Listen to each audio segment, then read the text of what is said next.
this is Marsha and I'm from Entrepreneur Coaching, and I'd like to share with you a little bit more about the way of love. Today I want to focus just on this one factor of beliefs.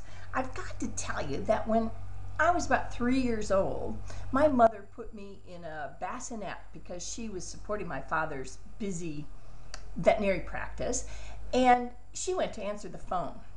Now, in a meditation, I got really clear that at 3 years old, I remember in my clarity at 3 years old, looking at the clock, and I remember wailing in that little bassinet that they put kids that feel like a cage.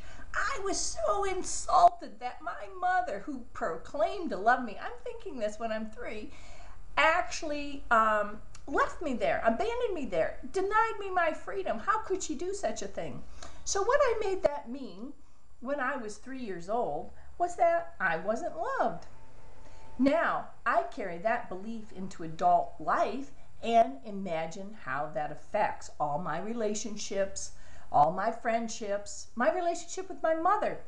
However, I had a key that I didn't have to continue with this 3-year-old understanding of my reality. I actually could, through meditation, go back, understand that that was my 3-year-old mentality for understanding what happened, and I could actually update that belief. Obviously, my mother did the most loving and charitable thing she could do for me when she had to answer the phone for my father's busy veterinary practice. And it was such a far thing from not loving me. In fact, it was just the opposite. So I updated that belief, and from there it shifted many of my relationships. You can do this too. When something comes up that you find is an upset, check in with yourself and ask yourself, what is the belief I have around this?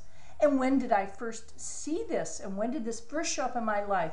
And many times, most times, I almost guarantee most times, you will be able to update that belief to something that is actually closer to what really happened and even more in alignment with your own true divine self. Choose it, the way of love. You can do it today. Review your beliefs that you probably adopted like I did that were way long ago that had to do with your survival techniques that were necessary then. However, you don't need many of these now. They're outmoded. They're not supporting you. Go back, refresh them, and choose beliefs that are actually closer to your own alignment with your true divine self. That's it from The Way of Love today. Entrepreneur Coaching. Check us out on the web. I look forward to hearing your comments and having the joy of experiencing how the way of love is really bringing more of what you're choosing into your life. Until then, namaste.